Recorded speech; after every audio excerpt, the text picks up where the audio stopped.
হয় এইটো Tinsukia PS cash number আমাৰ 294 আমাৰ সেক্ৰেটাৰী জেনেৰেলৰ এগেইনষ্টত দিছিলে।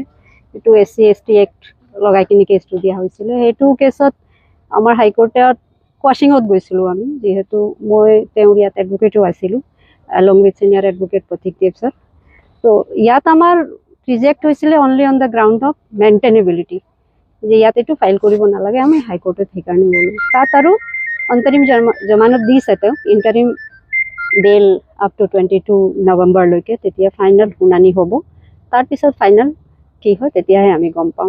ইতিমধ্যে আমাৰ যোন কমপ্লেইনেণ্ট আছিলে তেওঁৰ এগেইনষ্টতো আমি মানে তেওঁৰ যিটো কাষ্ট চাৰ্টিফিকেট আছে সেইটো আমি চেলেঞ্জ কৰিছোঁ আৰু DC-ক আমি এটা তদন্ত কৰিবৰ কাৰণে ৰিকুৱেষ্ট কৰিছিলোঁ। সেইটোও চলি আছে। আৰু ইতিমধ্যে যি আমাৰ বিষয়ববীয়া আছে আমাৰ DC অফিচত তেওঁলোকেও পদক্ষেপ লৈছে। ইনকুৱাৰী ইতিমধ্যে আমি গম পাইছোঁ যে আগবাঢ়িছে, যথেষ্ট আগবাঢ়িছে। অহা সপ্তাহত মষ্ট প্ৰবলি আমি কিবা এটা ৰিজাল্ট পাম। এইটো মই আৰু এটা কথা জানিব বিচাৰিম, যিহেতু আপোনালোকৰ উকিল সংখ্যাৰ মাজতে এই কথাটো আহি পৰিছিলে, তাৰ পাছতে কেছ জাৰি হ'ল।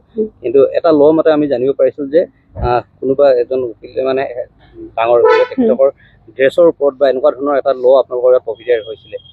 আৰু ল আছে মানে আমাৰ কি হ'ল, আমাৰ ড্ৰেছ কোড এটা আছে, সেইবিলাক পিন্ধিব পাৰে। কিন্তু লাইচেঞ্চ নথকা মানুহে যদিও তেওঁলোকে ল গ্ৰেজুৱেট হ'ব পাৰে, কিন্তু যেতিয়ালৈকে লাইচেঞ্চ নাপায় তেতিয়ালৈকে বেণ্ডটো পিন্ধিব নোৱাৰে।